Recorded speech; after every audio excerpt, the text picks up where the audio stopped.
Swedish word of the day. Smultronvecka. En handskriven skylt med texten semester, stängt till augusti, hänger på en låst butiksdörr i centrala Stockholm. Det är den sista veckan i juli och någonting magiskt händer i Sverige. Gatorna i huvudstaden är helt tomma och tysta. Det är som en spökstad, men fylld av ett varmt, gyllene ljus. This unique phenomenon marks the beginning of the collective national retreat, where everyday life simply pauses. Skillnaden mellan juni och slutet av juli är enorm. I juni är staden full av liv, stressade människor och bilar. Nu under denna tysta vecka hör man bara fåglarna som sjunger mellan husen. Staden vilar i ett djupt, fridfullt lugn medan solen skiner. Det är den perfekta tiden att lämna asfalten bakom sig. En ung kvinna promenerar längs de tomma gatorna och packar sin bil för ett sommaräventyr. Vart försvinner alla människor under denna mystiska vecka?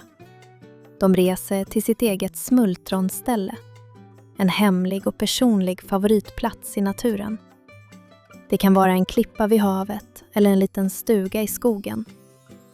Astrid ska möta sin vän utanför stan för att börja sin resa.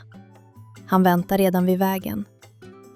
Oliver vecklar ut en stor papperskarta på bilens motorhuv, pekar på en liten prick vid sjön och båda ler förväntansfullt. För att förstå den svenska sommaren måste man lära sig några viktiga verb. Astrid och Oliver älskar traditionella ritualer, även om midsommar redan har passerat. De minns hur de nyligen dansade runt midsommarstången på landsbygden. Oliver gillar också att binda vackra blomsterkransar av 7 sorters blommor. Men just nu är deras viktigaste uppgift att plocka vilda smultron i gräset.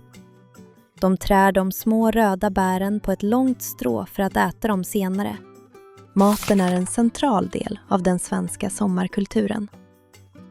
När de kommer fram till sin destination förbereder de en klassisk sommarlunch utomhus. Oliver kokar färsk nypotatis med mycket dill i en stor kastrull. På bordet dukar Astrid fram sill, gräddfil och rödlök. De vuxna tar ibland en liten nubbe, en traditionell kryddad snaps, till maten. Till efterrätt äter de en stor skål med söta röda jordgubbar och vispad grädde. Kvällarna under denna period är helt magiska tack vare det unika ljuset.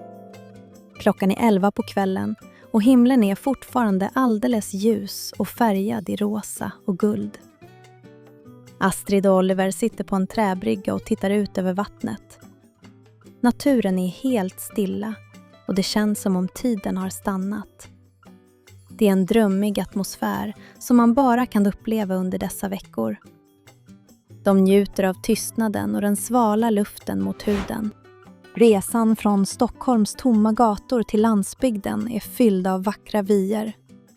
De kör förbi djupa gröna skogar och glittrande vatten. Längs vägen stannar de vid en mysig rastplats för att dricka kaffe ur en termos. Deras slutmål är en traditionell röd stuga med vita knutar. Den ligger gömd bredvid en spegelblank sjö. Här ska de bo under sin semester och leva det enkla livet nära naturen. Grannarna i området bjuder in till ett traditionellt knutkalas på kvällen. Det är en form av knutkalas där alla gäster tar med sig egen mat till ett gemensamma bord. Astrid har bakat en god paj och Oliver tar med sig grillat kött. När de kommer fram hälsar de glatt på värdarna och säger tack för att vi får komma. Det är ett fantastiskt sätt att umgås, dela mat och prata med nya människor under partytältets färgglada lampor. Senare under veckan besöker de en lokal folkmusikfestival i grannbyn. Spelmän spelar fiol och nyckelharpa och musiken ekar mellan kullarna. Här möter de människor som pratar med en varm, regional dialekt. Astrid hör roliga lokala ord som hon aldrig har hört i Stockholm förut. Oliver dansar en livlig schottis på det utomhusbyggda dansgolvet av trä. Stämningen är hög och full av sommarglädje som förenar unga och gamla. Men varför är hela Sverige stängt just nu under denna speciella vecka? It all comes down to a historical concept known as industrisemester. Förr i tiden stängde alla stora fabriker samtidigt i juli så att arbetarna kunde vara lediga. Denna tradition lever kvar i kulturen, vilket betyder att nästan alla har semester samtidigt.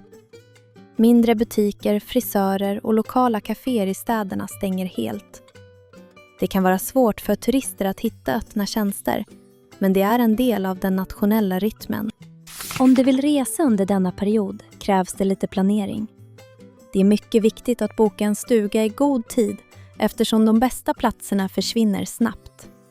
Man måste också kolla öppettider på nätet för att se vad som faktiskt är öppet.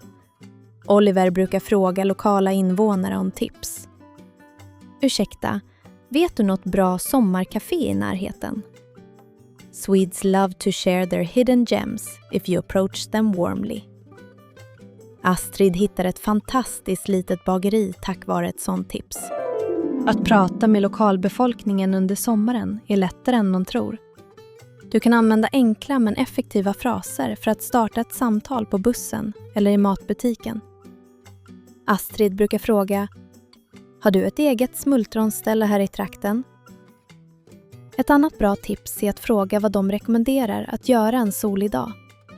Människor blir glada och öppnar upp sig när man visar intresse för deras hembygd. Det skapar äkta kontakter och fina minnen under resan. When you use the specific cultural words, it signals to locals that you truly understand their lifestyle. Oliver märker att folk ler extra mycket när han beskriver sin ideala sommar.